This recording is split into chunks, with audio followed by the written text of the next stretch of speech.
Sa likod ng malumanay na mukha ng isang katekistang nagngangalang Maria Clara de la Cruz, ay nagkukubli ang isang madilim na lihim na iayanig sa isang malaking institusyon.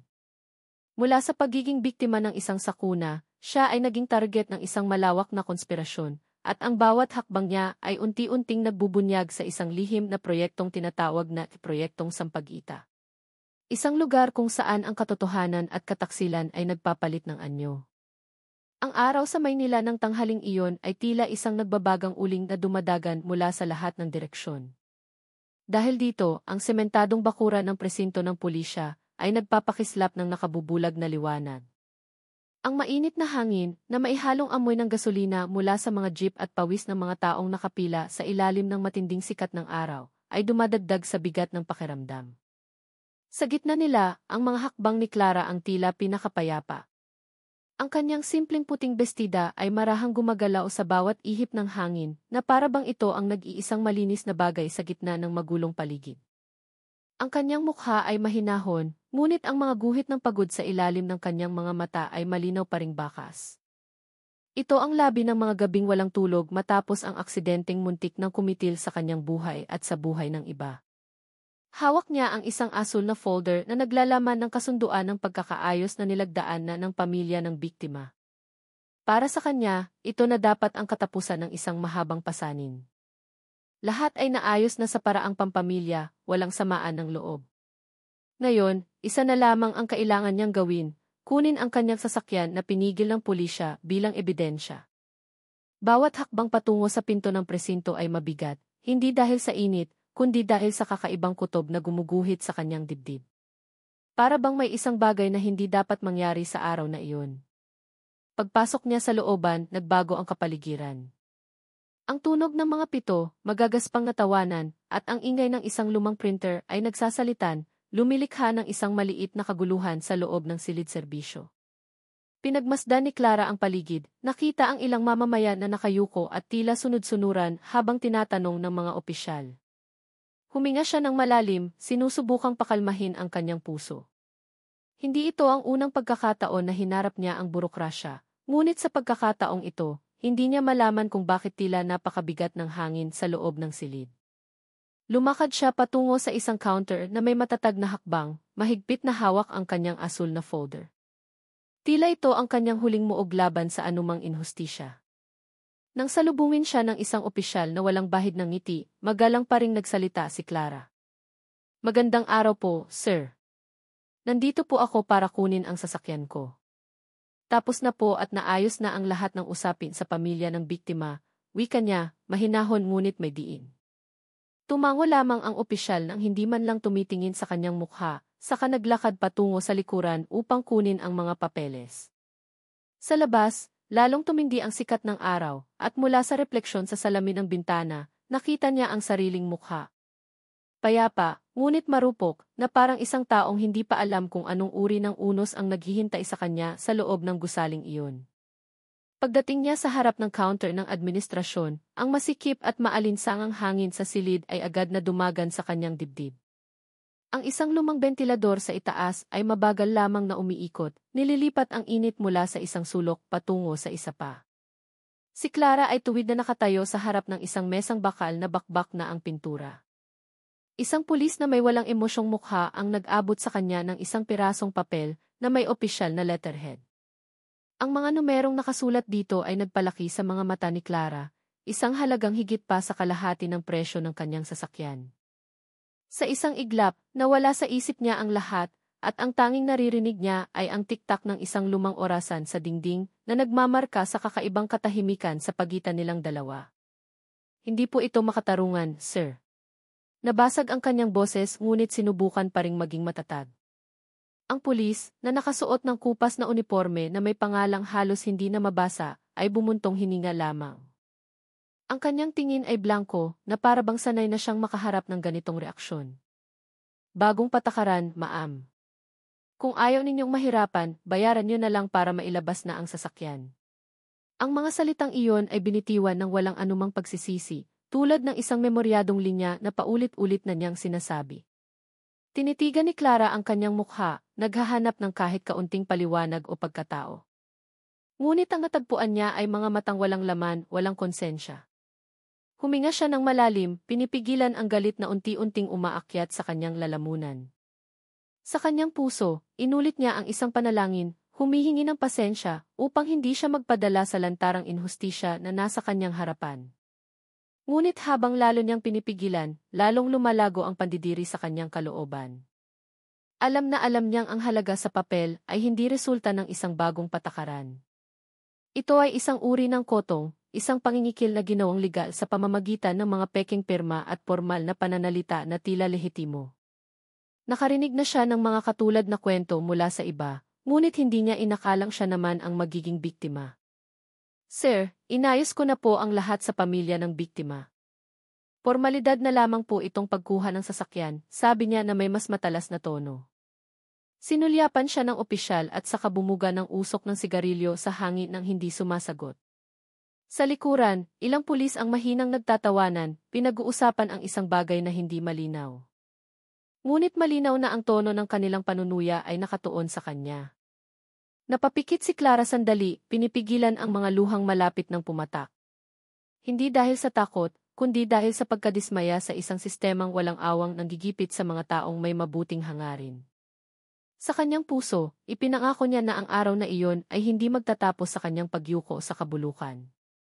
Ang mahinahong tono ng boses ni Clara ay tila nagpalamig sa hangin sa loob ng silid. Sinubukan niyang magpaliwanag ng magalang na siya ay hindi isang kriminal kundi biktima ng isang aksidente na naayos na ng payapa. Ngunit, bawat salitang lumalabas sa kanyang bibig ay tila nag-aanyaya ng mga mapanuyang tingin. Dalawang pulis sa isang sulok ay nagsimulang magtinginan, nagpipigil ng nakakainsultong ngiti. Hindi sila sanay sa isang babaeng nagsasalita ng may katapatan at katatagan. Sa isang sistemang bulok, ang mga boses na tulad ng kay Clara ay itinuturing na istorbo at dapat patahimikin. Isa sa kanila, malaki ang katawan at bilugan ang tiyan, ay lumapit.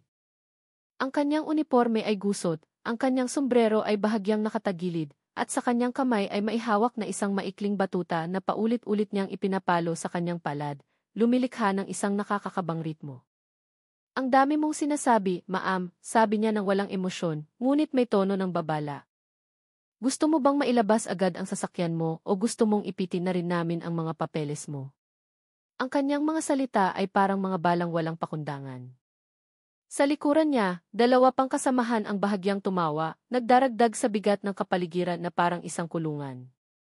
Tumingin si Clara ng walang takot. Kahit na nanginginig ang kanyang katawan dahil sa pinipigilang emosyon, ang kanyang mga mata ay nanatiling nakatuon. Hindi siya isang babaeng madaling takutin, at alam niyang ang pananahimik ay pagsuko sa kanyang dignidad. Hinihiling ko lang po ang katarungan, sir. Wala nang iba pa. Sinabi niya ito ng mahina ngunit may diin. Ang simpleng pangungusap na iyon ay nagpatahimik sa buong silid. Walang sinuman ang nag-akalang ang isang mahinhing katekista ay magsasalita ng ganoon. Umismid ang malaking pulis at lalong lumapit. Napakalapit na naamoy ni Clara ang tabako mula sa kanyang hininga. Sa sumunod na sandali, ang kapaligiran ay naging mas nakakakilabot. Ipinapalo-palo niya ang batuta sa mesa, tinitingnan si Clara mula ulo hanggang paa ng may panunuya. Katarungan, bulong niya. Dito, kami ang nagpapatupad ng katarungan, hindi ang papel na hawak mo. Ang kanyang boses ay naging malamig at mapanlin lang, na para bang sinusubok kung hanggang saan ang tapang ni Clara na hamunin siya. Ngunit ang katekista ay hindi yumuko. Sa likod ng kanyang malumanay na mukha ay mayroong katatagan na isinilang mula sa pananampalataya at mga sugat ng nakaraan. Isang paniniwala na ang katotohanan, gaano man kaliit, ay dapat manatiling nakatindig. At sa silid na iyon, ang katapangan ni Clara ay nagsimulang maging isang banta sa mga taong sanay na sa walang hanggang kapangyarihan. Sa isang iglap, ang tensyon na kanina pa namumuo sa hangin ay sumabog ng walang kontrol. Ang mukha ng malaking pulis ay namula at ang mga ugat sa kanyang liig ay nagsilitawan. Mabilis siyang humakbang pasulong at bago pa man may makakilos, ang kanyang palad ay lumapat ng malakas sa pisngi ni Clara. Ang tunog ng sampal ay umalinggaw-ngaw, tumago sa mga pader ng silid at nagpatigil sa lahat ng gawain sa paligid. Ang suntok na iyon ay hindi lamang masakit sa pisikal, kundi naging simbolo rin ng paghamak sa katotohanang naglakas loob magsalita sa maling lugar. Si Clara ay napaatras ng kalahating hakbang. Ang kanyang labi ay pumutok at sariwang dugo ang tumulo sa kanyang puting bestida, na ngayon ay may bahid na ng pula. Ang kanyang belo ay bahagyang natabingi at ang ilang hibla ng buhok sa kanyang sentido ay kumawala at dumikit sa kanyang namumulang bala. Ngunit hindi siya umiyak ni hindi sumigaw. Nanatili lamang siyang nakatayo ng tahimik na may regular na paghinga at nakatitig ng diretso sa lalaking sumampal sa kanya. Sa kanyang mga mata, hindi lamang sakit ang makikita, kundi isang bagay na mas malalim, isang galit na mahinahon, matalim at mapanganib. Biglang tumahimik ang silid. Ang ibang pulis na kanina inagtatawanan ay ngayon ay natigilan, hindi makapaniwala sa nangyari. Alam nilang ang ginawa ng kanilang kasamahan ay maaaring magdulot ng malaking problema, ngunit wala ni isa sa kanila ang nangahas magsalita. Ang pulis na nanampal ay tinitigan si Clara na maihalong kasiyahan na para bang ang karahasan ang tanging paraan upang maibalik ang kanyang dignidad na sa tingin niya ay nanganganib.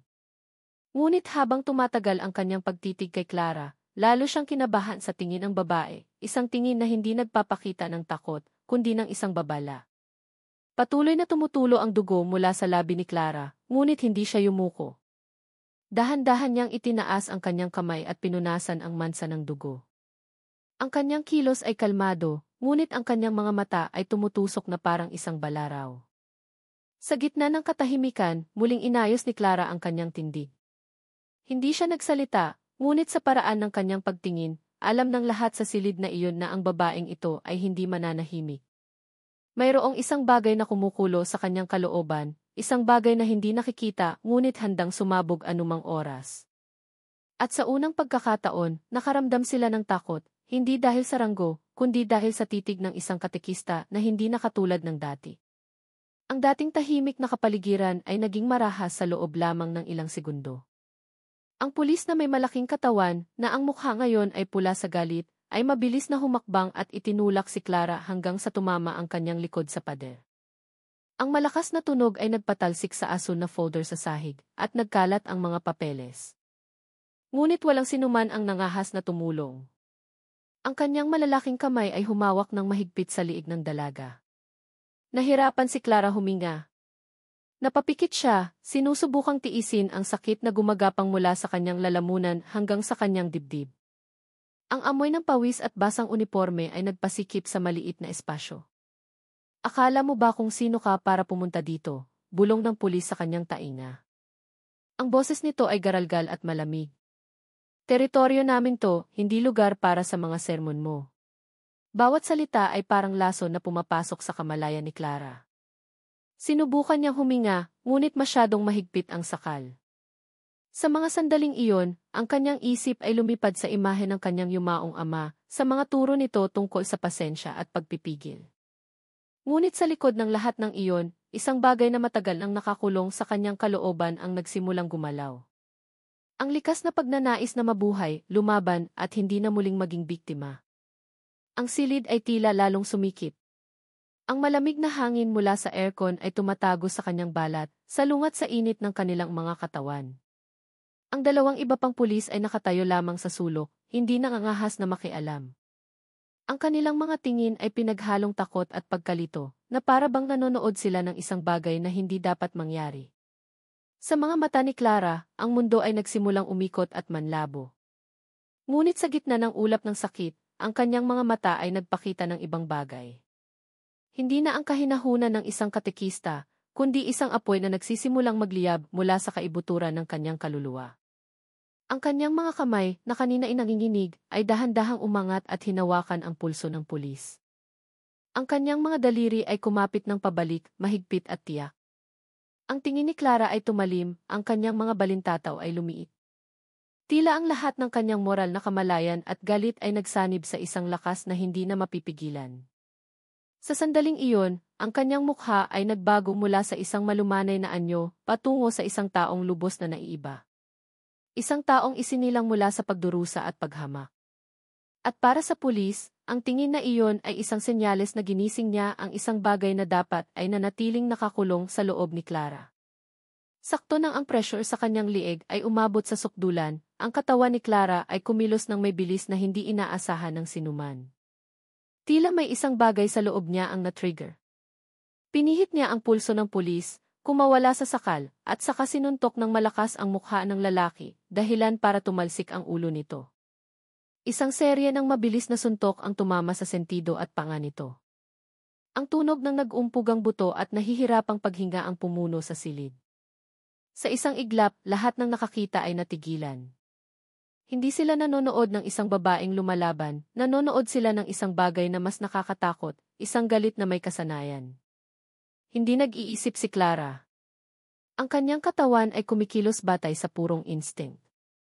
Bawat suntok ay tila nagmumula sa kaibuturan ng mga sugat na matagal na niyang itinatago, ang sakit, ang kawalang katarungan, at ang pang-iinsulto na naipon sa loob ng mahabang panahon. Nagsimulang magdugo ang mukha ng pulis. Ang kanyang katawan ay nanghina, ngunit hindi tumigil si Clara. Ang kanyang paghinga ay mabigat, ang kanyang mga mata ay malamig na nakatitig, na parang isang taong nawalan ng hangganan sa pagitan ng tama at mali. Sa sandaling iyon, ang silid ay hindi na parang isang presinto ng pulisya, kundi isang arena kung saan sinusubok ang dignidad ng isang tao. Ang dalawang pulis na kanina ay nakatayo lamang ay nagsimulang kumilos ng kinakabahan. Isa sa kanila ay akmang lalapit, ngunit ang kanyang hakbang ay napahinto ng mabilis na lumingon si Clara na may matalim na tingin na nagpaduwag sa kanya. Walang mga salita, tanging isang tingin ang nagpapahiwatig sa kanila na ang paglapit kay Clara ay paghamon sa isang bagay na hindi nila naiintindihan. Ang tiktak ng orasan sa dingding ay malakas na naririnig, nagmamarka sa bawat segundo ng nakakakilabot na katahimikan. Walang nangahas na bumasag nito. Sila ay parang mga estatwang nanonood sa isang katekista na kakatanggal lang ng kanyang kahinahunan at naging isang mapaminsalang bagyo. Ang pawis na may halong dugo sa kanyang mukha ay dumadaloy, ngunit si Clara ay nanatiling nakatayo ng tuwid. Ang kanyang paghinga ay regular, ang kanyang tingin ay matalim at kalmado. Na para bang ang kanyang katawan ay hindi na niya pag-aari, kundi kontrolado ng ibang puwersa na humihingi ng katarungan. Tiningnan niya ang lalaking gayon ay pajuwang-giwang na sa kanyang harapan, ang lalaking kanina ay napakakapangyarihan, ngayon ay walang magawa kahit na tumayo. Sa katahimikang iyon, isang bagay ang naging malinaw sa lahat ng naroroon, ang malumanay na katekista ay hindi na biktima. Siya ay isang buhay na babala na kahit ang pinakamabait na tao ay maaaring maging apoy kapag ang katarungan ay masyado ng nyurakan. Isang malakas na kalabog ang pumuno sa silid ng ihagis ang katawan ng pulis sa ibabaw ng mesa. Ang tunog ay parang nababasag na kahoy, kasabay ng pagkabasag ng salamin na kumalat sa sahig. Ang mga kilos ni Clara ay mabilis at tiyak, na para bang hindi ginawa ng isang taong kakatapos lang saktan, kundi ng isang taong sanay ng lumaban sa kawalang katarungan. Ang mesang metal ay nayanig, nagliparan ang mga papel, at ilang gamit ang nahulog mula sa isang estante. Ang katawan ng lalaking nakauniporme ay hindi gumagalaw, nakahandusay na nakatagilid ang ulo, at may tumutulong dugo mula sa kanyang sentido, bumubuo ng isang walang hugis na mansa sa malamig na sahig. Si Clara ay nakatayo sa gitna, ang kanyang dibdib ay mabilis na tumataas baba, tanda ng adrenaline na dumadaloy pa rin sa kanyang katawan. Nanginginig ang kanyang mga kamay, hindi dahil sa takot, kundi dahil sa pagpipigil sa galit na hindi pa lubusang humuhupa. Tiningnan niya ang mesang wasak at ang mukha ng lalaking walang malay. Ang lahat na nangyari ay parang isang maikling panaginip. Ngunit sa loob ng dibdib ni Clara, bawat segundo ay ramdam na ramdam niya, mabigat at masakit. Hindi niya kailanman binalak na manakit ng sinuman. Ngunit nang tratuhin siya na parang isang bagay na walang halaga, ang kanyang likas na pagnanais na mabuhay ang nangibabaw. Ang ibang mga pulis na nakasaksi ay natigilan sa kanilang kinatatayuan. Ang kanilang mga mukha ay pinaghalong takot at hindi makapaniwala. Isa sa kanila ang nakabitaw ng ballpen. Ang tunog nito sa sahig ay bumasag sa matinding katahimikan. At na para bang ngayon lang sila nagising mula sa isang masamang panaginip, dalawa sa kanila ang tumakbo palabas ng silid, sumisigaw at tumatawag ng kanilang superior. Ang kanilang mga yapak ay umalinggaw sa pasilyo, sinundan ng mabilis na tunog ng radyo. Ang hangin sa loob ay naging mabigat, nag-iwan ng pinaghalong amoy ng dugo, pawis, at takot. Yumuko si Clara, sinusubukang ayusin ang kanyang paghinga. Alam niyang ang ginawa niya ay hindi madaling ipaliwanag. Ngunit sa kanyang mga mata ngayon ay wala ng pagsisisi. Tanging isang malamig na kahinahunan ng isang taong sa wakas ay tumigil na sa pagiging biktima. Ang kanyang puting belo ay may mansana ng pula at alikabok mula sa nabasag na mesa. Ngunit ang kanyang tingin ay nanatiling malinaw at matalim.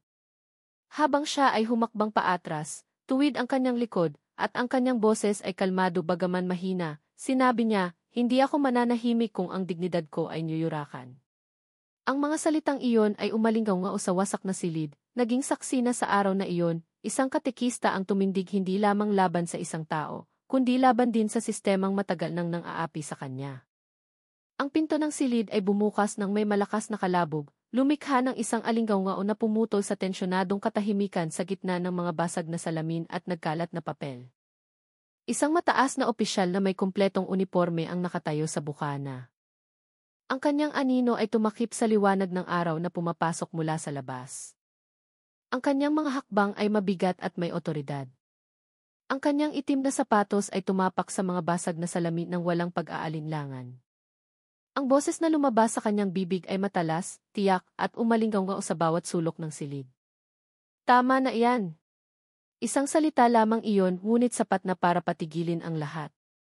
Ang mga pulis na kanina ikinakabahan ay agad na yumuko. Ang hangin sa silid ay naging parang yelo dahil sa kanyang presensya. Dahan-dahang lumakad ang opisyal patungo sa gitna ng silid. Ang kanyang tingin ay lumipat mula sa katawan ng kanyang tauhan na walang malay patungo kay Clara na nakatayong tuwid na may dugo sa kanyang pisngi. Ngunit ang ikinagulat ng lahat ay hindi ang kanyang galit, kundi ang kakaibang kahinahunan sa kanyang mukha. Walang sigaw, walang mura, tanging isang malamig na tingin na matalim, tulad ng isang taong sanay na humarap sa gulo at alam kung paano ito pakalmahin nang hindi kailangang magtaas ng boses. Humihingi ako ng paumanhin sa ginawa ng aking tauhan, malumanay niyang sabi, ngunit ang lambot na iyon ay nagdulot ng pagdududa. Ang kanyang tono ay hindi tunog ng isang tapat na paghingi ng tawad, kundi parang isang linyang matagal nang inihanda. Na para bang alam niyang mangyayari ito. Tinitigan siya ni Clara nang hindi sumasagot, sinusubukang basahin ang kanyang kilos. Sa likod ng bahagyang ngiti at kalmadong kilos, mayroong isang bagay na nakatago. Ang kanyang aura ay hindi sa isang alagad ng batas na gustong mamagitan, kundi sa isang taong nagmamasid sa resulta ng isang eksperimento. Matagal niyang tinitigan ang sugat sa mukha ni Clara. Pagkatapos, ang kanyang tingin ay bumaba sa mga kamay ng katekista na bahagyang nanginginig pa. Sa isang iglap, gumalaw ang gilid ng kanyang labi, hindi bilang simpatya, kundi bilang isang kasiyahang maingat na itinago.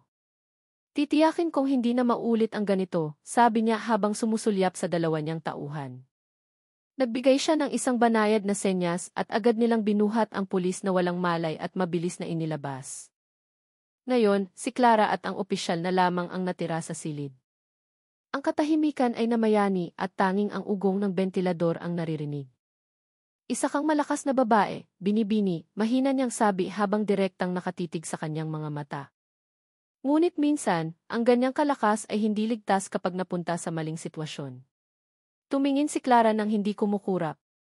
Alam niyang ang pangungusap na iyon ay hindi lamang isang babala, kundi isang banayad na banta mula sa isang taong alam na kung sino talaga siya. Ang mga hakbang ng opisyal ay dahan-dahang lumapit, lumilikha ng mabigat na alinggaw sa gitna ng mga basag na salamin na hindi pa nalilinis. Si Clara ay nanatiling nakatayo ng tuwid, tinitingnan siya ng walang ekspresyon. Ang dugo sa gilid ng kanyang labi ay nagsisimula ng matuyo. Huminto ang hepe sa kanyang harapan. Isang dangkal lamang ang kanilang pagitan. Ang kamay nitong nakasuot ng puting guwantes ay itinaas. At sa isang kalmadong kilos, tinapik niya ang balikat ni Clara. Ang pagtapik ay malumanay, ngunit hindi ito isang uri ng simpatya. Mas katulad ito ng paraan ng isang ahas na hinahaplos ang kanyang biktima bago ito lamunin. Kunin mo na ang sasakyan mo, hindi mo na kailangang magbayad ng kahit ano, sabi niya ng walang emosyon. Ngunit sa bawat salita, mayroong tono ng utos na hindi maaaring suwayin. Tinitigan ni Clara ang mga mata ng lalaki, sinusubukang basahin ang kahulugan sa likod ng perpektong kahinahunan. Ang kanyang boses, bagaman magalang, ay nagpapahiwatig ng isang bagay na madilim, tulad ng isang taong sanay na magtago ng katotohanan sa likod ng mga patong-patong na salita. Pero isang bagay lang, patuloy niya habang inaayos ang kanyang sombrero. Huwag kang magkukwento kahit kanino tungkol dito. Ituring mong hindi ito nangyari. Ang kanyang tono ay naging mas mabigat, hindi na parang isang pakiusap. Hindi niya tiningnan ng buo si Clara, ngunit ang direksyon ng kanyang mga mata ay malinaw na nagpapakita na iyon ay hindi isang suhestyon, kundi isang ultimatum. Lalong lumamig ang silid. Sa labas, ang mga yapak ng ilang pulis ay nagmamadaling naririnig. Ngunit sa loob, tila huminto ang oras. Dahan-dahang lumunok si Clara, nararamdaman ang isang kakaibang kutob na gumagapang sa kanyang likuran. Dahan-dahan siyang tumango, hindi dahil sa takot, kundi dahil alam niyang wala ng silbi ang pagtutol ngayon. Ang kanyang tingin ay nanatiling kalmado, ngunit sa kanyang isip, nagsimulang mabuo ang isang malaking tandang pananong. Bakit isang opisyal na ganoon kataas ang ranggo ang personal na bumaba para lamang ayusin ang isang maliit na kaso? Bakit ang ekspresyon ng kanyang mga mata ay hindi nagpapakita ng galit sa kanyang tauhan, kundi isang matalas na pagmamasid sa kanya? Nang tumalikod ang opisyal at naglakad patungo sa pinto, may nakita si Clara na nagpatindig ng kanyang mga balahibo, ang simbolo sa kanyang singsing. Isang bilog na pilak na may inukit na simbolo ng bulaklak ng sampagita sa gitna, kaparehong-kapareho ng simbolo sa mga dokumento ng isang lihim na proyekto na minsan na niyang nakita sa opisina ng kanyang ama maraming taon na ang nakalipas. Sa sandaling iyon, sumikip ang dibdib ni Clara. Lahat na nangyari sa araw na iyon ay biglang naging bahagi ng isang mas malaking bagay, isang bagay na matagal nang idinisenyo bago pa man siya tumapak sa presintong iyon. Alam niyang ang banta ay hindi lamang para patahimikin siya, kundi isang babala na nasagi niya ang isang napakadelikadong lambat ng konspirasyon. Bumukas ang pinto ng silid at dahan-dahang lumabas si Clara. Ang tunog ng kanyang mga hakbang ay umalinggaw sa malamig na pasilyo, tumatalbog sa mga pader na kupas na puno ng mga anunsyo at larawan ng mga dating opisyal. Ang mga pulis na nakakasalubong niya ay agad na tumatabi, hindi nangangahas na tumitig ng matagal. Ang ilan ay mabilis lamang sumusulyap at saka yumuyuko, nagkukunwaring abala sa mga papel na hawak.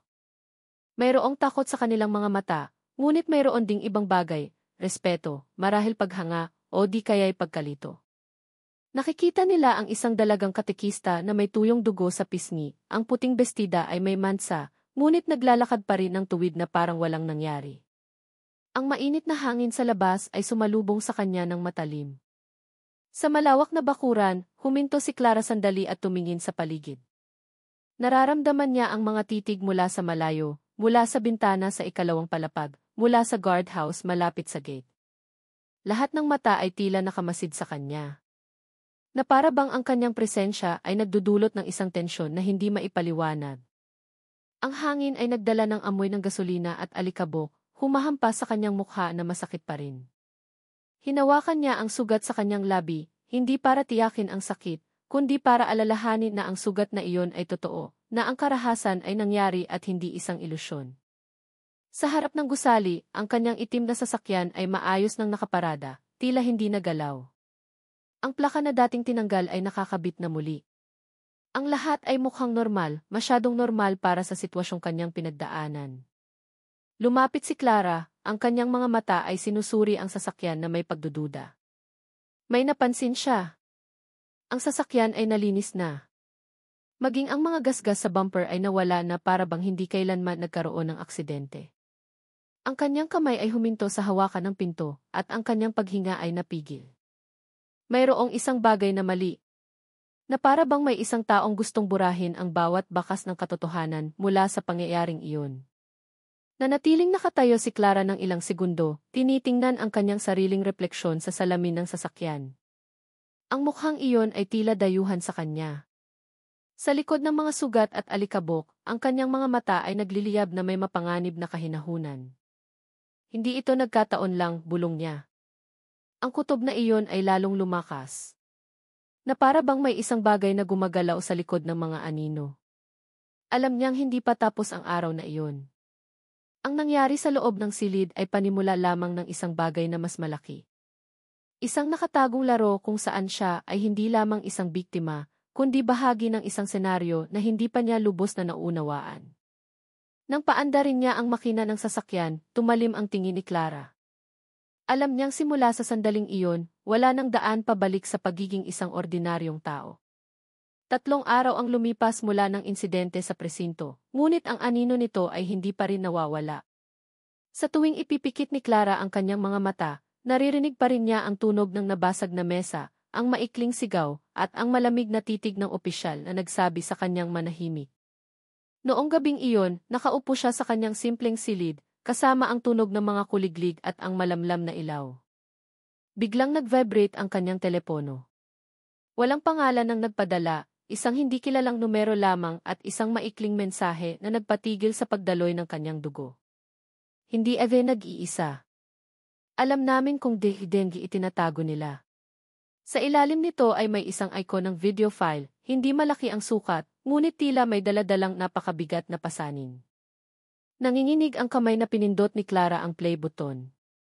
Ang screen ay nagpakita ng isang silid na pamilyar sa kanya, ang presinto kung saan siya sinaktan. Sa record, lahat ay malinaw na nakikita, ang brutal na sampal, ang sakal, ang paglaban, hanggang sa pagbagsak ng katawan sa mesa. Ang tunog ng kalabog at sigaw ay naitala ng walang filter. Ngunit ang pinakayumanig sa kanya ay hindi ang eksena ng karahasan, kundi ang huling bahagi. Pagkatapos ng lahat, nanatiling bukas ang kamera ng ilang segundo. Nakita ang mataas na opisyal na dumating upang mamagitan, nakatayo sa isang sulok habang kausap ang isang computer technician. Ayokong may makaalam nito, sabi niya ng walang emosyon ngunit matalas. Yumuko siya patungo sa screen at may pinindot sa keyboard. Putulin mo mula minuto 12 hanggang 20. Burahin mo ang original na file mula sa central server. Palitan mo ng bagong bersyon. Ang technician ay tila nag-aalangan ngunit mabilis na tumango. Sa loob ng ilang segundo, ang original na record ay nabura at ang screen ay naging itim. Natigilan si Clara, hindi makahinga, ang kanyang mga mata ay nanlalaki. Napagtanto niyang ang nasaksihan niya ay hindi lamang isang simpleng ebidensya ng pag-abuso sa kapangyarihan, kundi isang sistematikong konspirasyon upang ibaon ang katotohanan. Hinawakan niya ng mahigpit ang kanyang telepono, na para bang ito na lamang ang tanging totoong bagay sa gitna ng kaguluhan ng kanyang isip. May mas malaki sa likod nito, bulong niya, ang kanyang boses ay nanginginig sa pagitan ng takot at determinasyon. Alam niyang ang pag-iingat ng ganitong record ay maaaring maglagay sa panganib ng kanyang buhay, ngunit alam din niyang ang katotohanan ay hindi dapat mamatay. Tiningnan niya ang screen na ngayon ay madilim na, at saka kinopya ang file sa isang maliit na flash drive at itinago ito sa loob ng isang lumang aparador na kahoy sa likod ng isang aklat ng Biblia na pamana ng kanyang ama. Sa sandaling iyon, hindi pa niya alam kung sino ang nagpadala. Ngunit isang bagay ang sigurado, mayroong isang tao sa labas na lumalaban sa parehong sistema, at ngayon, hinila na nila si Clara sa loob ng kanilang bilog. Ang gabi sa maliit na barangay na iyon ay hindi na naging payapa mula nang makarating sa mga kamay ni Clara ang video. Ang makitid na kalsada sa harap ng kanyang bahay, na dati tahimik, ay tila napuno na ng mga matang nagmamasid. Halos gabi-gabi, eksaktong pagpatak ng 11:00, isang itim na sasakyan na walang plaka ang humihinto sa kabilang kalsada. Ang makina ay hindi pinapatay, ang mga ilaw ay malabo, at ang anino ng 2 tao ay bahagyang natatanaw sa likod ng madilim na salamin nito. Sa una, sinubukan ni Clara na huwag pansinin, kinukumbinsi ang sarili na ito'y nagkataon lamang. Ngunit pagkatapos ng 3 gabi, nang muling lumitaw ang sasakyan sa parehong oras, alam niyang hindi na ito nagkataon. Ito ay isang babala. Sa loob ng bahay, madalas siyang nagigising sa mga mahinang yabag sa bubong. Ang tunog ng mga kahoy na lumalangit-ngit na para bang may isang taong maingat na naglalakad sa ibabaw ng mga yero. Minsan, nakarinig siya ng tunog ng metal na gumagalaw at pagkatapos ay ganap na katahimikan na nag-iwan lamang sa malakas na tibok ng kanyang puso. Hindi siya sumigaw ni hindi tumawag ng sinuman. Naupo lamang siya sa sala na may maliit na ilaw na nakabukas. Hawak niya ang isang rosaryo. Ang kanyang mga mata ay nakatitig sa nakasaradong pinto sa harapan. Sa likod ng kanyang mukhang kalmado, mayroong isang maliit na bagyo na umiikot sa pagitan ng takot, galit, at paniniwala na siya ay target ng isang bagay na mas malaki pa sa isang simpleng kaso sa pulisya. Alam niyang ang layunin nila ay hindi para saktan siya sa gabing iyon, kundi para subukan ang kanyang katatagan ng loob. Gusto nilang makita kung matatakot ang dalaga, susuko, at itatapon ang ebidensyang hawak niya. Ngunit si Clara ay hindi isang babaeng madaling sirain. Bawat kakaibang tunog sa labas ng bahay ay lalong nagpatala sa kanyang isipan. Sinimulan niyang itala ang oras ng pagdating ng sasakyan, ang direksyon ng mga yabag sa bubong, hanggang sa pattern ng mga ilaw mula sa bahay ng kapitbahay na tila kasama rin sa pagmamanman. Sa kanyang ulo, ang maliliit na piraso ng impormasyon ay nagsimulang bumuo ng isang pattern na tumuturo sa isang konklusyon. Hindi ito isang basta-bastang operasyon, ito ay isang planadong pagsubaybay. Sa ika-4 na gabi, tumayo si Clara sa harap ng bintana at bahagyang hinawi ang kurtina. Naroon pa rin ang itim na sasakyan, ngunit sa pagkakataong ito, hindi siya umatras. Tinitigan niya ng diretso ang madilim na salamin nito ng matagal hanggang sa namatay ang mga ilaw ng sasakyan at dahan-dahan itong umalis ng walang ingay. Sa kanyang puso, bahagya siyang napangiti. Gusto niyo akong matakot, bulong niya. Pero nakalimutan niyo. Minsan ko nang nawala ang lahat. Wala na kayong maaaring kunin pa. At sa gabing iyon, sa unang pagkakataon mula ng insidente sa presinto, naramdaman ni Clara na mas panatag siya. Hindi dahil nawala na ang panganib, kundi dahil nagsisimula na siyang makaunawa. Ang takot ay isang kasangkapan lamang, at natutunan na niya kung paano ito labanan gamit ang isang tapang na hindi nila masusukat. Hindi na natiling tahimik si Clara. Alam niyang ang pagharap sa isang malaking sistema ay hindi maaaring mag-isa. Kinontak niya ang isang taong dati niyang pinagkakatiwalaan, si Isabel Reyes, isang dating estudyante niya na ngayon ay nagtatrabaho sa larangan ng information technology.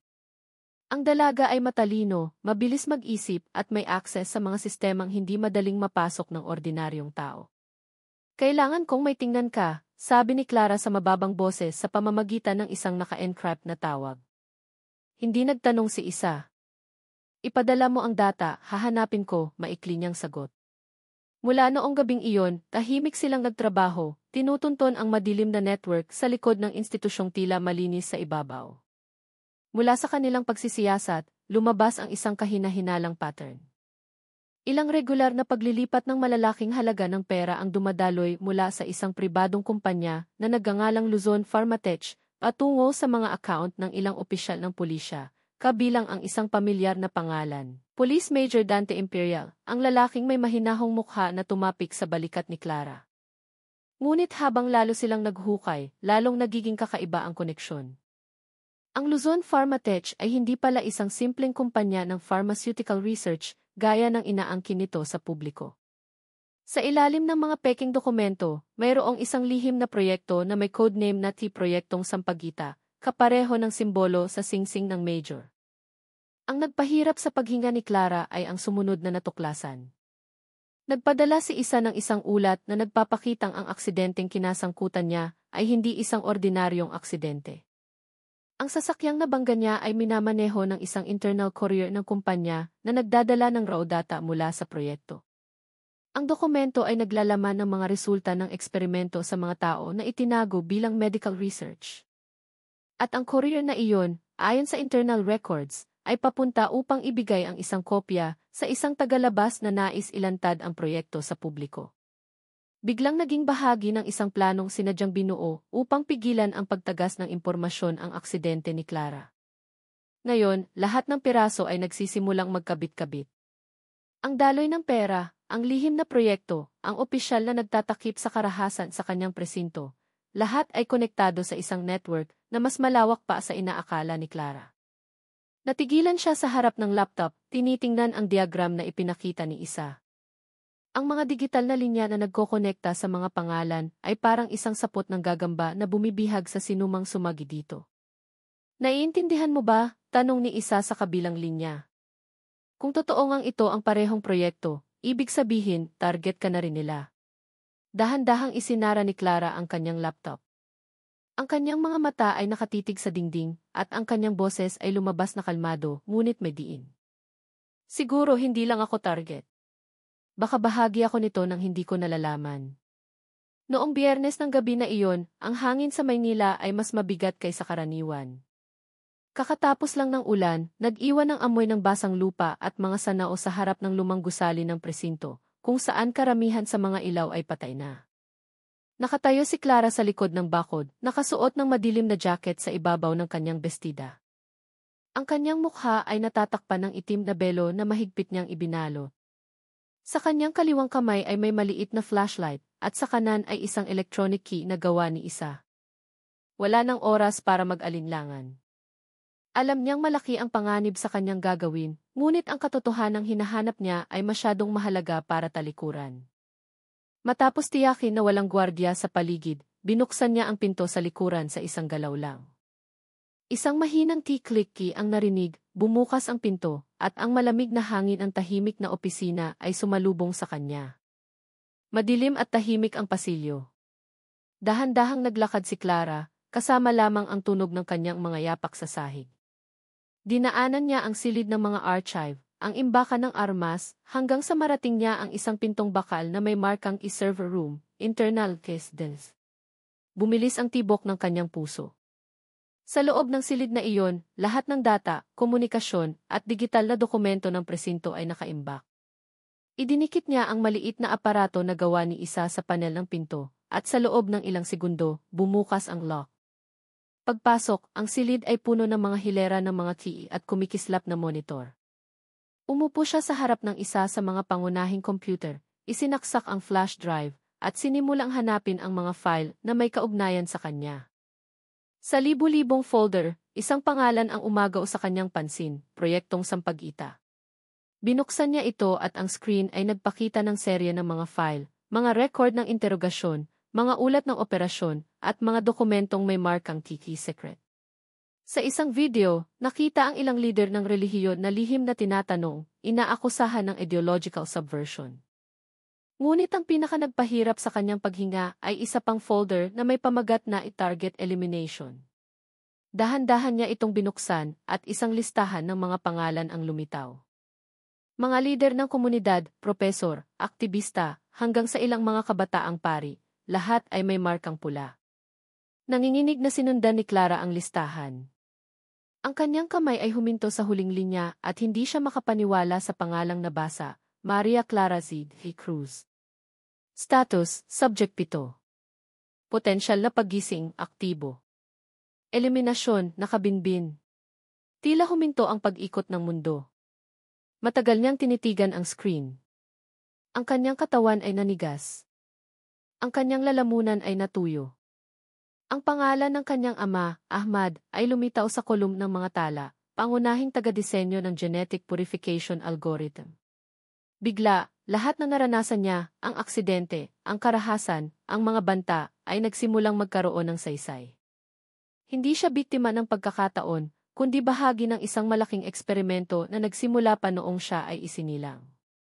At sa gabing iyon, sa malamig na silid na puno ng liwanag ng monitor, sa wakas ay natanto ni Clara na ang katotohanang hinahanap niya ay hindi nasa labas, kundi nasa loob ng kanyang sarili. Biglang namatay ang mga ilaw, nag-iwan sa silid sa ganap na kadiliman. May narinig na mabibigat na yabag mula sa pasilyo, dahan-dahan ngunit palapit ng palapit. Sinabi ko na sayo, huwag kang makialam, binibini. Ang boses ay kalmado ngunit nakakatakot. Ang boses ni Major Imperial. Kumabog ng malakas ang puso ni Clara. Lumingon siya, ngunit bago pa man makakilos, may usok na lumabas mula sa bentilasyon. Ang puting usok ay bumalot sa kanyang paningin, nagdulot ng hapdi sa kanyang mga mata at hirap sa paghinga. Mabilis na umikot ang mundo bago naging madilim ang lahat. Nang magkamalay, natagpuan niya ang sarili na nakaupo sa isang silyang metal. Ang parehong kamay ay mahigpit na nakaposas. Isang puting silid ang nakapaligid sa kanya, walang bintana, walang tunog. Tanging isang malaking screen sa kanyang harapan ang nakabukas, nagpapakita sa mukha ni Major Imperial na may bahagyang ngiti at matalim na tingin. Hindi ka biktima, Clara, dahan-dahan niyang sabi. Bahagi ka ng proyekto mula pa sa simula. Nakalimutan mo lang kung sino ka talaga. Ang kanyang boses ay umalingaw-ngaw, tumutusok sa kamalayan ni Clara na nagsisimula ng manghina. Ang screen ay nag-iba, nagpakita ng serye ng biometric data, taas, timbang, tibok ng puso, hanggang sa mga pattern ng utak. Sa ibaba, lumitaw ang isang pulang sulat, Subject 07, Maria Clara. Programa ng puripikasyon. Natigilan si Clara, nanlalaki ang mga mata sa hindi makapaniwalang pagtingin. Sinubukan niyang magsalita, ngunit ang kanyang boses ay hindi lumabas. Mga pira-pirasong alaala ang lumitaw, mga imahe ng isang laboratorio, ang boses ng kanyang ama, at ang liwanag ng isang medikal na aparato na nakatutok sa kanyang batang mukha noon. Dahan-dahang namatay ang ilaw sa screen, nag-iwan sa silid sa katahimikan. Tanging ang ugong ng isang maliit na makina ang naririnig sa di kalayuan. Yumuko si Clara, nanginginig ang kanyang paghinga. Sa pagitan ng kamalayan at pagkalito, isang bagay ang naging malinaw, ang kanyang buhay ay hindi isang pagkakataon, at lahat ng nangyari ay bahagi lamang ng isang bagay na mas madilim pa. Dito huminto ang kwento, nakabitin sa pagitan ng